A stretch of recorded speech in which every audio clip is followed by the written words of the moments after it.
Hi everyone and welcome back. This is Sky coming on to talk to you about Saturn in Pisces once more. I decided for this week's live premiere I wanted to come on and talk about where we're at with Saturn in Pisces. Back in March of 2023 I made a Saturn in Pisces video where I talked about this transit for all of the signs. I will link that video below if you want to get the overview for this transit. But I wanted to come back in as we are not quite the halfway point of this transit, but getting close. Again, this transit of Saturn in Pisces goes from March 7th, 2023 until May 24th, 2025. And by retrograde, it goes from September 1st, 2025 to February 14th, 2026. So yes, not quite halfway through, but definitely a good third of the way through, if not a little bit more. I will probably make a part 3 to this video as well as we enter the final segment of this transit, as this is one of the transits that we're having collectively right now that's having such a major impact on the globe, on collective psychology, on global geopolitical issues, you name it. Like really, Saturn in Pisces is such a powerful, obvious energy, or at least it's prevalent, I would say. It may be operating in ways that are not so obvious, as yes, we have the material planet of Saturn in the, spiritual, religious sign of Pisces. So we have this very merged energy, the merging of the spiritual and material coming together through this transit. And it's really augmented by the fact that we also have Neptune in Pisces. We were moving up towards a Saturn-Neptune conjunction in Pisces. And since Saturn went retrograde, that has broken up, but we will be having an exact conjunction of Saturn and Neptune in Pisces. I believe it is in 2026. Towards the end of this transit, it would be obviously with a Neptune being at the final degree of Pisces, which will be a major collective turning point and test for the entire population of the planet, honestly. So I wanted to come on in the spirit of, holding space for such a severe, and maybe severe isn't the right word, but such a, I want to call it a collective turning point that we are in. I think that this time of 2023 until 2026 will be seen as a larger collective turning point, paradigm shift, and a time where people were really tested as to how they were manifesting their internal visions, as to how they were or were not healing from past trauma at both a microcosmic and macrocosmic level, and as for also how they're economizing and choosing to integrate or disintegrate certain material constructs such as money, ownership, equity, all of these elements being something that are so deeply unsecured right now in certain ways, but through each small choice over this 3-year period, 2023 to 2026, being more secured with a very powerful transformation outcome and potential death rebirth cycle culminating in the 2026 to 2027 cycle. So a lot of us are building up to such a profound transformation, such a profound purification and rebirth cycle that it could be hard to really get out of the weeds per se. Okay, as I was meditating before doing this video, one of the main things that came up to me during this segment of the transit, so here in like October 2024, really I would say until about March of 2025, while we have Jupiter in Gemini, while we have these squares between Saturn and Jupiter, really hitting also, through other transits, potential mutable T-squares, mutable crosses. This is a time that it can be so easy, basically, to get caught in the weeds, or it can be so hard to really zoom out and see all of the larger functioning systems or all of the larger reasons why we are where we are. And we're really called during this time, during this sort of first third to middle part of this transit, to start to allow ourselves to zoom out and see the larger picture, the grander scheme of what we're working within. It's such a challenge right now because it's so easy to just get stuck in the wilderness, per se. It's so easy here to have so many small things, so many small tasks. Again, this is the Virgo Pisces axis, so we're dealing with the micro task on one side of that, on the Virgo side, as compared to the macro circumstance, okay, or the just entire macrocosm on the Pisces side. So yes, around Virgo season of 2024, okay, which we just came through when we had that lunar eclipse in Pisces, and we had the squares coming of Jupiter and Saturn, we would have faced a dissolution of the macro for some people, or there would have been so many events or so many small level challenges coming up that people would have really been challenged to totally overcome those, and in some cases reject or cancel out some of these small level problems in their lives so that they could focus on what really matters. We definitely have questions of self-actualization arising from this transit. Ever since the time of 2022, when we had Jupiter and Neptune conjunct in Pisces, there was a large growth and expansion of pathways that led to self-actualization, of motivated, inspirational, powerful, growth-oriented pathways. And that is being challenged during this transit, because that could be this transit could be the opposite. Saturn approaching Neptune would be the very opposite of what Jupiter approaching Neptune was. So if we saw Jupiter and Neptune together in 2022 as an expansion of inspiration, or as a sort of growth of personal power and growth of personal known conscious potential, well, this transit in some ways is going to provide the opposite. There could be like a reduction of certain inspirations, or a redirection at the very least of certain inspirations. And channeling it best would definitely look like defining what inspiration in your life is, or defining the path, or clearing the path more towards that, and maybe being less cerebral about what that inspiration is and starting to really materialize certain inspirations. That would be the best way to work with the Saturn and Neptune energy coming together. Because also what it will allow is it will bring us more consciousness of what our inspiration is. It'll be operating in a somewhat less inchoate way and become more material in general. And I think that this could be important to think about or journal about as we're approaching the midpoint of the Saturn and Pisces transit, is like, how can I bring my inspiration into a more material context? How can I be more conscious of my inspiration? How can I work with my path in a more consciously motivated way, rather than either failing to really materialize inspiration, or by also letting a lot of unconscious impulses maybe dictate my life, as I feel that Saturn and Pisces, oddly in this transit of it, has really been dealing a lot with impulses. That could also be because of the other transits that we have operating at the same time. Specifically, as I'm filming now, the square from Jupiter and Gemini is really expanding impulse. Gemini deals with impulses.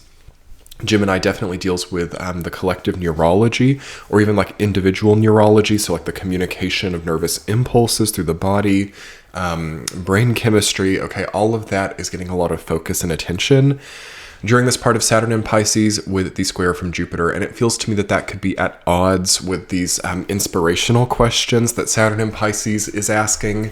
So it's like some of these human issues, like issues of the body, the daily impulses, like the Virgo Gemini stuff, the mercurial elements of life are a challenge here, as inspiration would struggle to manifest without having good health, obviously, or without having good routines.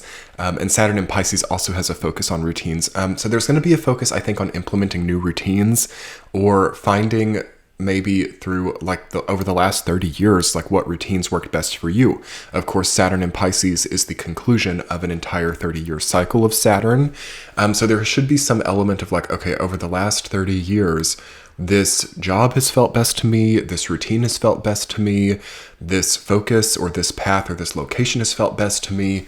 And hopefully there can be like an entire merging or consolidation, which should start to become available to us during this part of this transit, especially now that we've gotten a little bit into it and are starting to feel what it means. Now, in this video, I do want to touch a little bit on some of the points that I brought up in the first Saturn and Pisces video and kind of revisit some of these points and how we can maybe use them more productively now that we're getting into the transit.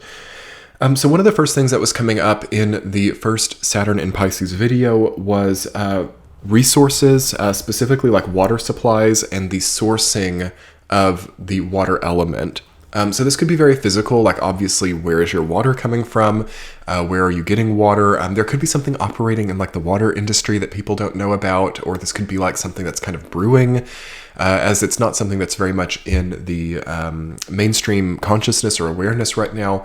But I also mean this like poetically in a way as well. Like when I think of water, water is obviously a necessity of life. It's something that people need in abundance as like a neutral point. So like food, water, shelter, you know, the necessities of life. This is like the main thing, you guys, for Saturn in Pisces with this particular sky, with having Uranus in Taurus, Pluto in Capricorn. This has provided a very kind of base level material context to Saturn and Pisces in this transit of it. Food, water, and shelter. How does it come about? Is it stable? Is it sustainable in your life? This is very much also a conversation about like incomes, paychecks, you know, the things in this world and in this global context that equate to food, water, and shelter. These things are going to have creative solutions now. So first of all, the sign of Pisces deals with creativity, and it also deals with sources of water. Okay, so you know, wells, springs, you know, aqueducts, dams, bridges, the infrastructure surrounding water. All of this to me is looking like a concern. And I'm not an expert on, you know, the way that this stuff works. I'm not an expert on these infrastructures, but there's something about the astrology that focuses on these infrastructures. So how water is pooled, how resources are pooled.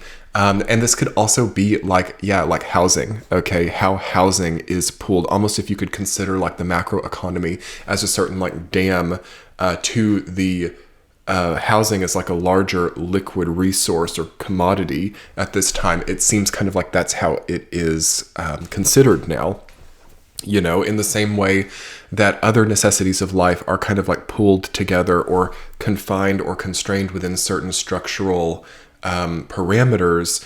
This is something that is so in focus during this Saturn and Pisces, and it feels like in order to gain share in this, or in order to acquire, you know, housing for some people, it's just going to take such creative paths from here to do that. So interestingly, I'm seeing creative housing solutions coming up. You know, if we're going to get into some of the like mundane elements of this transit, a lot of people living together, okay, more types of community grouping around housing as a possible path forward. But then also it could be new types of debt cultures emerging around housing, like new types of maybe like longer term mortgages or some type of tax incentivized like housing system, maybe through like development or tax credits or something, that's going to like really change the way that people are viewing housing, okay? Because yes, where is one of the main places that we get water from? That would be our house, you know, the tap, the shower, the sinks, all right? And then also like the aqueducts, like who owns that? Who has that? I don't know. I think it's different in different localities. But the point is that our access to water is something that is eliciting more influence perhaps than a lot of us are aware of. And this could be something that really starts to change here, or this could be something that people have to think about. Also filters on the water system or chemicals in the water. I don't want to make people paranoid, but like consider that during this time too. Like how can one purify one's own water source? Also, how can one ensure that they're hydrated enough? Something about, plastic water bottles. Okay, there could be, I definitely see with these transits happening right now, Pluto moving into Aquarius soon, Uranus moving into Gemini soon. I think that there could be a lot of problems with waste and waste management. I mean, obviously that doesn't take a psychic to tell you. But I think that this is going to really compound. Okay. And there's going to be new kinds of waste. Okay. New kinds of plastic waste, also a transformation in the way that nuclear energy works as well, which could be positive, but also, the idea of how much waste is coming into the environment is going to be a major focus as well, which is hard to focus on when we have all of these micro issues, where is my water coming from? Where am I living? So basically you have sort of a collective issue where the majority of people are just going to have to really be focusing on where am I at? Where's my body placed? Where's my water source? Also, money being referred to as liquidity as well. In that sense, a bank could also be considered a certain resource hub for water. One goes to the ATM and essentially gets, money or water out. So it's the flow of resources, the flow of currency, the flow of water is what these transits are all about. Also the flow of life force energy, especially if you have this transiting Saturn in your 4th, your 8th, your 12th house, in a water house, even an earth house. There's going to be a major focus, really regardless of what house it is transiting in your chart. There's going to be such a focus on where is your life force energy coming from? Where is your creativity coming from? What types of environments bring about creative energy? What types antagonize it? What types of environments antagonize it? What types of environments incentivize it? Also, rejuvenation, rest, and healing. What types of environments incentivize rest? What types of environments antagonize rest? Don't underestimate the power of this, because again, recall that we have all these other Earth transits that have brought a lot of mundane considerations into this transit of Saturn and Pisces. Again, Uranus and Taurus, Pluto and Capricorn, also the Virgo Pisces axis. There's a very mundane element to this Saturn transit that is required to really tap into the essence of it. So if certain mundane things are not in order, like our budget, like our living situation, like our water supply, like our ability to rest or not, our ability to be healthily in creative space or not. Now, don't let the perfect be the enemy of the good. No one can ever have these things perfectly. But if there's not some element of diligent preparation of spaces and circumstances and, self-discipline that allows one's budget to flourish, that allows one to not cram and to actually, make things a marathon, not a sprint, as to not bring about stress injuries or burnout, for example, burnout also being a majorly prevalent thing during this transit. If we can't work on this track responsibly, diligently, with self-discipline, but also self-love, this transit is going to be really hard to extract anything of value out of. I think that this is what I'm really realizing as we're getting into this transit. As we got Saturn, quite advanced in Pisces, and then it retrograded back. As I'm filming this video, it's at 13 degrees. We also had those conjunctions of Nessus and Saturn, the minor asteroid of Nessus, which I may also speak a little bit about in this video. But the main point to me feels that we really have to understand this at this early part of the transit still. And in some cases, we do have to readjust, or we do have to move, or we do have to change the way that we're really thinking about things and not overthink things. Okay, just realizing, okay, that routine's not working for me. I'm going to try something else. I already know what works because I've felt it before. So I'm just going to do that now and not overthink it is a great way to focus on things here. So yes, the real main point of this transit at this, halfway point nearly is considering sourcing and considering where, the supply of your resources is, how your routines are working around that, and making that really cut and dry so that you have extra energy to think about self-actualization or inspiration or art, as it's a wonderful time for the artist, the songwriter. Any form of art, any form of creative structure is so powerful right now if we can get the simple daily things to accommodate those things at a material level. Also, I would say that identifying points of weakness is a very important element of this point of Saturn in Pisces in 2024. As I was realizing, as I was talking on Patreon and some of the October and November 2024 sign by signs, as well as T-chats, I will link the Patreon page below. There are currently, 7-day free trials if you wanted to try it out.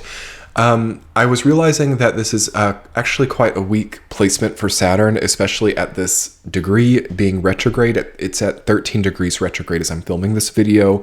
This is a very weak point for Saturn. It's hard for it to really come through with powerful structures. There could be an erosion element going on. There could be an aging or depreciated element to certain structures in our lives. There could also be passing of the baton going on, or like unexpected successions, unexpected depletion of commitments, depletion of obligations, depletion of structure. And it looks bad right now for a lot of people, or it looks negative. It looks like loss, but it's going to give something later. Okay. Yes, the concept of loss harvesting could be a powerful one during this time, but that takes faith. Okay, so it's very interesting to measure our faith here, as if we have a lack of that, or if we have maybe a long-running habitual faithlessness, it would be very easy to just feel that this is a time of loss.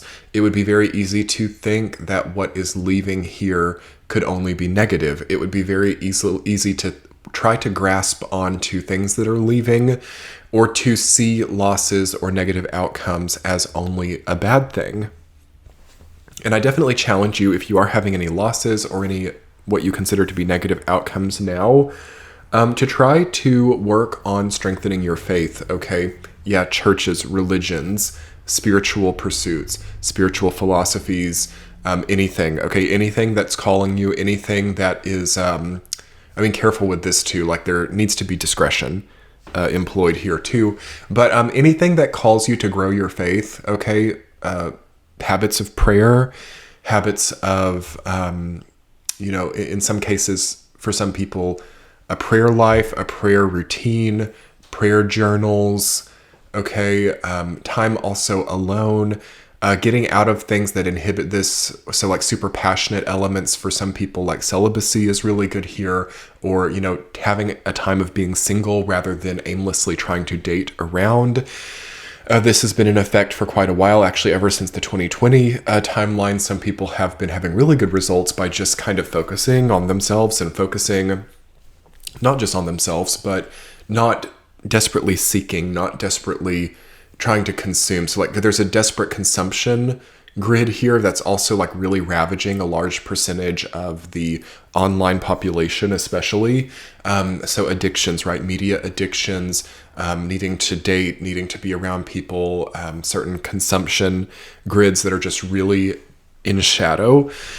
So yes, cultivating time alone, cultivating more of a prayer routine, cultivating studies as well. As this can be a very good time for like universities, academia, learning something about the world, learning something about civilization, history, global dynamics, as that has been very rewarding for some people to spend more time focusing on in balanced ways. Okay, like we don't want to go crazy with it, but like learning more about the world that you're actually placed in, okay, rather than desperately seeking some type of chemical response in the body, or desperately seeking connection. If it's not just here in abundance, I wouldn't go looking that hard for it.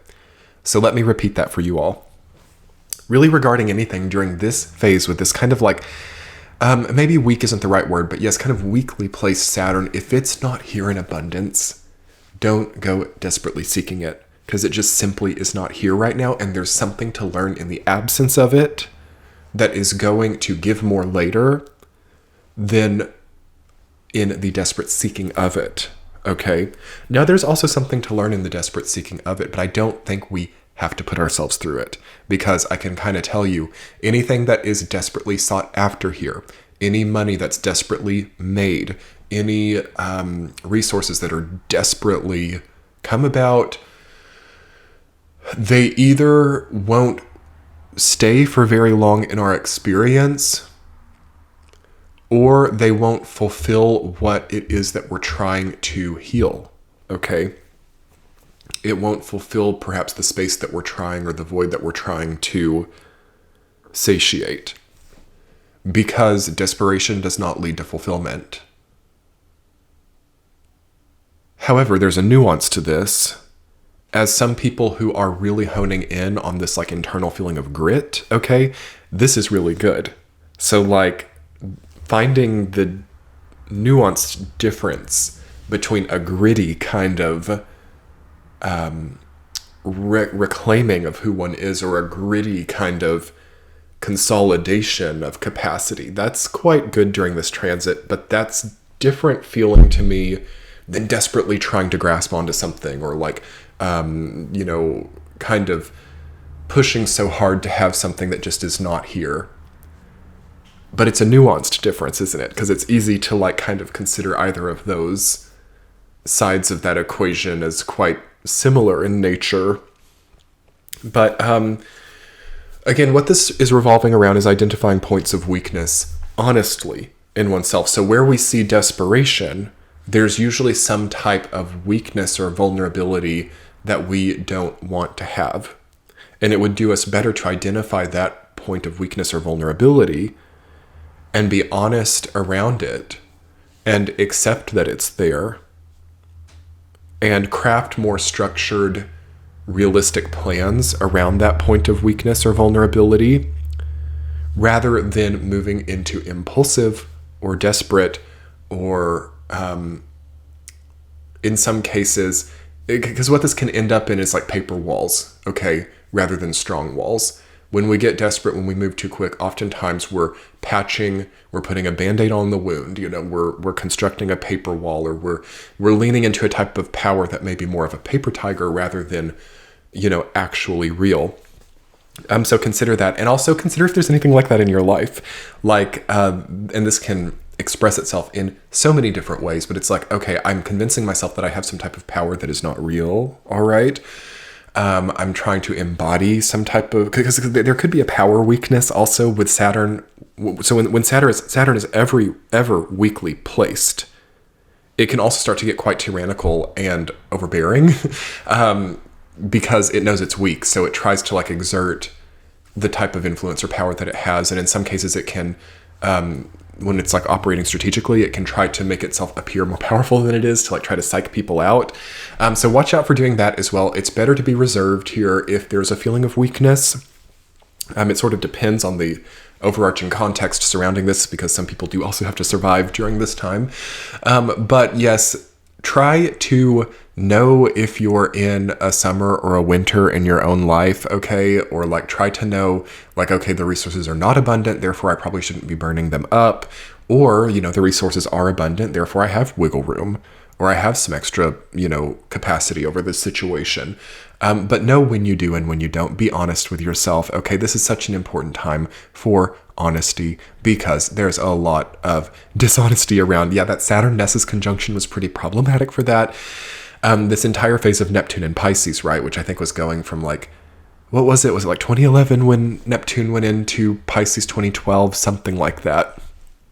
From then until now, we've been dealing with a lot of deception and a lot of masks and uncertainty. And I wouldn't necessarily call it lying per se, but there's just been a more liberal way that the truth has been presenting itself. So this would be a period of time where that is also like at a head, or like at a climax, right? With Saturn also there, maybe getting tested. So, reserved honesty, knowing truly how we feel about certain structures in our lives, not selling things to ourselves, not persuading ourselves to do things we don't want to do. And, if we have to do certain things like jobs, or, we have to provide for our family or something, or we have to, get through something, and maybe we have to continue working a job that we don't like. That's very prevalent right now. It's so prevalent. I'm serious, like 80% of the population. We have to work a job we don't want to work, or we have to earn money, or we have to keep our house. We have to do that. Have an honest dialogue with yourself about that. Like, tell yourself, I don't like working this job, but I'm doing it anyway because I am going to keep my house. Like, don't sell it to yourself as like, I love my job. with that creepy kind of smile on the face, like, I love this job. And it's like clear that one doesn't. Because you see, this is where we start to create like a psychic knot where we're like tricking ourselves into something. Like, it's better, it feels better to me, but some people don't like this. Because some people don't like this, but I like this right now. I don't like this job, but I'm doing it because I will have my own independent household. You see, that's like grit. But like desperately pleading with yourself to like love a job that you don't, and like telling yourself and other people that you love a job that you don't, that's more of that desperate clinging, right? So that this is kind of helping to elucidate that nuance that I was talking about earlier. So identifying points of weakness honestly. Great way to suddenly get given a lot by God. Great way to suddenly have some type of unexpected windfall or fortune to come into your life is through honesty, especially with oneself and, to the people who matter in your life, of course, and really just all around. Okay, really just all around. Okay, next point, flow states versus time management. All right, I'm just making some notes as I'm filming this video in real time. Got to keep the timestamps in mind. Flow states versus time management. Big question with Saturn getting developed into Pisces. As I've been seeing, especially with this square from Jupiter that we've had, I've made a video about that too. I'll link it below. You see, we're having a bit of a conflict, I think, just at a mental level about like how much am I in a rigid time management versus how much time am I just flowing and working with my greater impulse. This is something that we almost have to provide for ourselves two sides or both sides of the coin with, meaning we're going to need to dedicate some time to be in natural flow states, and we're going to need to dedicate time to be in rigid time management. Okay, there are things that we can't bargain with here. Okay, for some people, like paying off their house, we're going to, work the job and do what it takes to do that. And we're going to implement a rigid time management regime to make sure that that's possible and that we don't burn out and that we don't lose our minds and that we don't, feel that bad about it. However, there also has to be time off, and there has to be time sitting with the universe. As I've already found, like seriously, sometimes just 2 or 3 hours in a flow state, like not being rigidly enveloped in some kind of routine, just letting the mind wander, letting ourselves think about what naturally is there in our mind, it reveals so much about where we are at a psychological level. And through knowing that, we can start to reorient. Okay, as I've been talking about this big, incredible word in 2024, orientation. Okay, orientation. It's such a powerful word this year. Without having, I think, the alchemy from implementing both flow states and rigid time management, we can't really know how to orient the power that we have in our lives, or how to orient the resources, how to orient our own sort of direction towards self-actualization. And I feel also that there are just elements of like the last 15 years, especially if the 29 Pluto in Capricorn is transiting your chart, if the 28 and 29 Neptune in Pisces is transiting your chart, there are majorly long-term generational, in some cases even like multi-century contexts, certainly multi-decade contexts that have to be squared away or concluded upon or finalized here. And it just takes this combination of like, just letting ourselves be in these situations without distracting ourselves too much. This is where these like social media habits are such a threat. This is where addictions are such a threat, because they're hogging up a lot of time and attention that really has to be going to the things that really matter in our lives. Because, a lot of us are just really questing to step into that inherent Fool archetype, into that zero, into that new story. And that's not here yet, but how we're going to orient ourselves to being positively in the Fool in 2026, when we get Saturn and Neptune and Aries, is going to be through making the right conclusions here and now. Don't drive yourself crazy with it. Don't get, compulsive about like, I've got to find the right conclusion. But like, it is important. It's important to have mind over matter here. It's important to know where we stand, to have positions on things. And in some cases, yes, flexible positions, but some kind of positions. And it feels that these rigid time management regimes really help get our body in check and help get our circadian rhythm right. But sometimes it antagonizes the flow state that's required to really find our position, while also too much time in the flow state antagonizes the health of the body and the circadian rhythm. So here we are at the South Node in Libra, right? Having to find balanced routines. If you're someone who can find a balance between the flow state and the time management, oh my gosh, this is going to elevate you so fast. There are going to be things that just are not problems anymore. But if it's super imbalanced on one side or the other, it's just going to feel so problematic. So try to adjust here. It's still plenty of time to get that balance right. All the way into late 2026, there's time to get that balance right. But hopefully we can have quite a bit of time in that balance leading up to then. Okay, next issue. A big element of when I'm thinking of part 2 of Saturn in Pisces is understanding that time is invested into things, sometimes without immediate results. So dismantling the need for immediate gratification. I mean, can you paradigm shift right now just off of those words? I hope that you can, because that's a big part of getting through this transit without getting really frustrated. We are not getting immediate results here, you all. And that's so hard in this economic context, because we want to buy our houses. We want to not feel impoverished anymore. It's not, in some cases, it's not that we want immediate gratification, but also sometimes understanding, this depends on the person, but understanding that, to want all of that stuff right now is to want some form of immediate gratification. And what then? Some of us need to just get out of the complex by asking what then, or perhaps it's a good journal prompt, like, okay, once I buy the house, or once I, get past this existential problem in my life, what then? Okay, flesh that out. That's going to get you closer to manifesting it if it's good. And in some cases, it's a pipe dream. Okay, and in some cases, we can just do that already. And we're selling ourselves some type of story about, kicking a can down a road, or we're telling ourselves some kind of story about, what we'll do later and what we maybe might be too, unwell feeling or weak feeling or unprepared to just do now. So one way or another, it's good to ask what then and figure out, like, what will I do once I accomplish these goals? But the main point is, as we realize that these goals are good and needed, is to understand that there is going to be a time quotient to it, and to understand that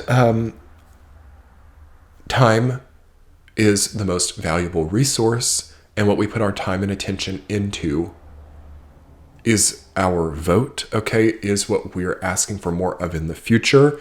And also sometimes it doesn't give back in ways that are predictable with Saturn in Pisces. Okay, again, this is Saturn in Neptune's sign. You see Saturn in Capricorn, so if you went back to, like, wasn't that, 2018, right? 2019. That was a time where it was so easy to understand, if I do this, I will get that. We need Saturn placed in its more dignified signs to really make those formulaic choices. When Saturn is in more of a unfavorable sign, or certainly a less tangible sign like Pisces, sometimes we make choices thinking that it will get us what we want, and it can't really do it. Like, say, for example, you make all that money, and you make all the money to just buy that house outright, and all of a sudden, there are no houses that make sense. Or, like, you can't find a house in the area that you want to be in, or, you've solved the problem, essentially. But this is the type of thing that happens in this kind of transit. And it sounds frustrating. It sounds really not just frustrating, it sounds almost diminishing to oneself to, like, basically do what it took to, like, solve the problem, but for some type of other force or some type of other context to elongate the problem. So this is what happens with Saturn in Pisces. Like, you think that having enough money to buy a house, just for example, is going to, like, resolve the problem, and then you get the money, but, like, now there's no house to buy with it. Okay, this is the type of thing that happens in Saturn in Pisces. Okay, you think that by finally getting married, you're not going to feel lonely anymore. Well, you marry someone who has to, like, who's like very insulated as a person, and they're there with you, but, like, and their physical body is there, but, like, you might not have the connectivity that you wanted, because God, the universe, the higher power, it's trying to teach you through this loneliness, or it's trying to teach you through this homelessness, or it's trying to teach you through the state that you're in, and through your own grit, you can change it by like making the money or forcing the marriage. But it doesn't mean that you get to bypass the lesson. So this is where, yes, we see rich homeless people. This is where we see lonely married people. This is where we see artists who are not coming from a place of inspiration, but they're there. Okay, so like entrenched, consolidated artists who, don't have a lot of inspiration that they're working off of. They're working just off of repetition. Okay, so yeah, so some people might float words like dystopian or even nightmarish or, hard to process at the least. And yes, that's what Saturn in Pisces is. It could be called the dystopian archetype. It could be called the archetype of the nightmare. It could be called the archetype of the unprocessable. Okay? Especially with Neptune there, especially with the minor asteroid of Nessus there. This is why I'm really wanting to lean into the more mundane things in this transit and the smaller level circuiting, I want to call it, and the joy of each second, the joy of the moment, and the responsible reservation of resources, so that when some of these difficult paradigms start to cease, we will be prepared to strike. Okay, we will be prepared with the money, with the resources, with the routines, with the strength of self, with the balance point between the flow state and the rigid time management, with the understanding of how to manage time, but also how to flow through time. And this confluence of self and confluence of powerful, balanced choices will elevate us to at an exponential level that we really can't understand now. So yeah, dismantling of immediate gratification doesn't mean that we should not invest time into what matters, okay? Now, this leads me into the next thing, which is limiting any form of overuse. So all of what I've just said is very problematic if we can't put the parameter of limiting overuse onto it all, or I would say the condition of limitation of overuse onto it all. Because what all I've just said can cause the psychological reaction of like, I'm just going to spend it all now. Like, if I'm just never going to have the house, I'll just spend all of that money now. What was the point of ever having it? I'll just go wild and have fun. Some people get into that. They want to go to the casino. They want to buy luxury brands now. They want like the sports car. They want like a motorcycle. They want to feel something and change something. Which again is getting into that bypassing thing. It's just the same as like forcing a marriage or forcing a house into your life when like the lesson has not really been learned. So also some people can go into like overworking. There's the opposite polarity to this as well. If it's not like, the casino or the gamble or the sports car or something, the compensation that way, it can be the opposite compensation. Now we're overworking. Now we're too stoic. Now we're too responsible. Now we don't do anything fun. Now we're in complete overt stagnation. We're saving every penny and we've lost our minds. Okay, so like it can go either way. And they're both forms of overuse, abuse. That's what I want to call this, of the self. Quote unquote, overuse, abuse of the self. Yeah, we're on a rampage today. Okay, so we've got to put limitations on that. It's also a time of confluence and everything, meaning like, yeah, those days of just like saving everything that you make, not very possible here, but you can still really get ahead by having a good budget. Try to balance it like that. Don't overuse anything. I've already talked about how like sugar, caffeine, any type of addiction, they're just almost impossible to have now. Almost impossible. It's so exhausting and so draining to be going through that here. And there could still be quite a few people who have like a lot of balancing to do in the context of overuse and making sure that you're balancing, what's going into the body or what you're, putting around you. Also addictive thought cycles, addictive pessimism, all right, anything like that. Try to really balance that here. As the person who can balance these things, there's a poetic genius and a breaking of certain reality norms that comes in. So, here we're seeing like the person who actually can bring to the table or extract something of value from this very difficult to tap transit. Poetic genius, any form of genius can come through.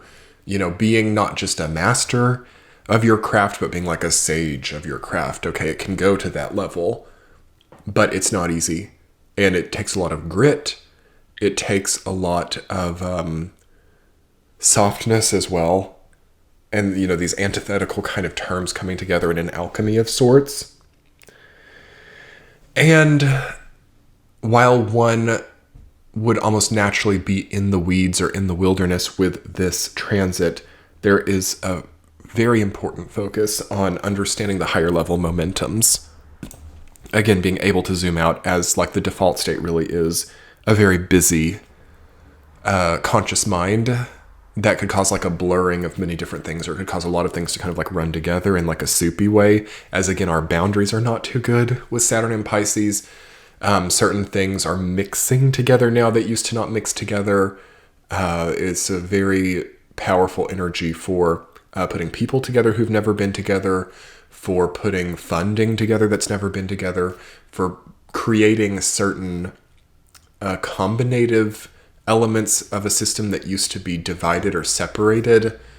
And this can be very positive in some senses. This can be a wonderful like cultural expansion for some people, really good and very interesting to be in a foreign country or to be around a language you don't understand.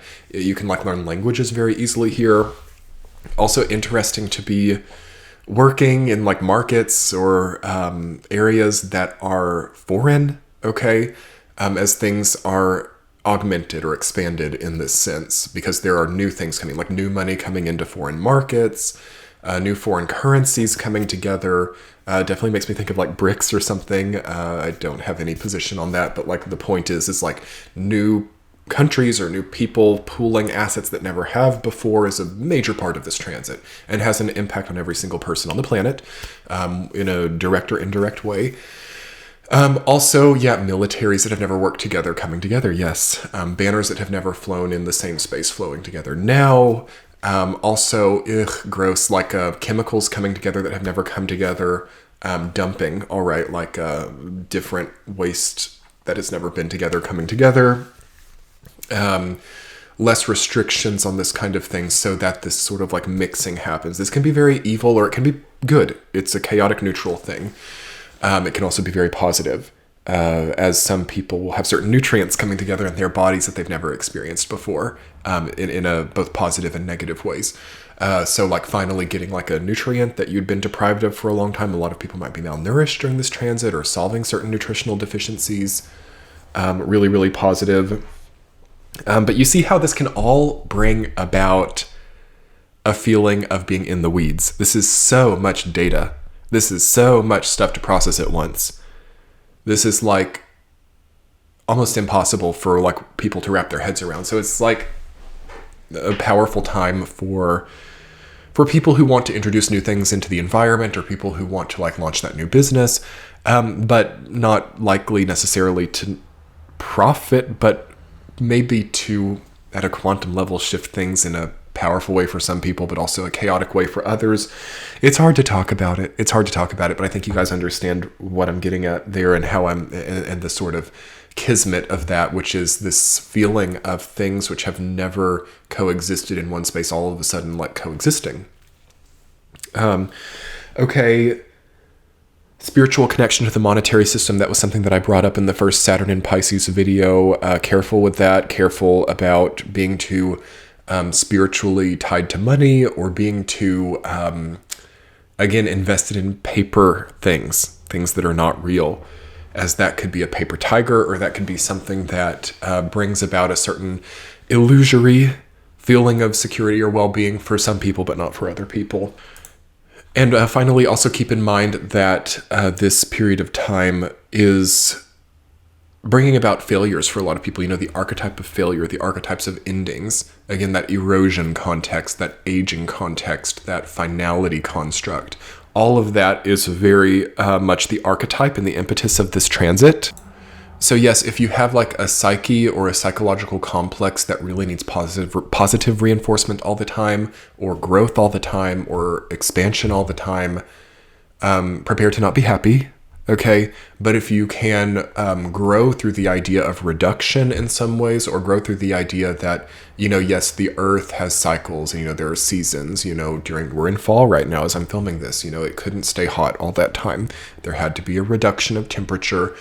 The leaves had to fall, okay, and I quite enjoy that. So if we can kind of enjoy it, it's poetic to talk about with the seasons, but, when we're talking about our bank accounts or our energy or our conscious feeling of wellness decreasing, it doesn't feel so poetic, but there are ways that it can be very positive. There are ways that there can be contrasting positives to negative experiences.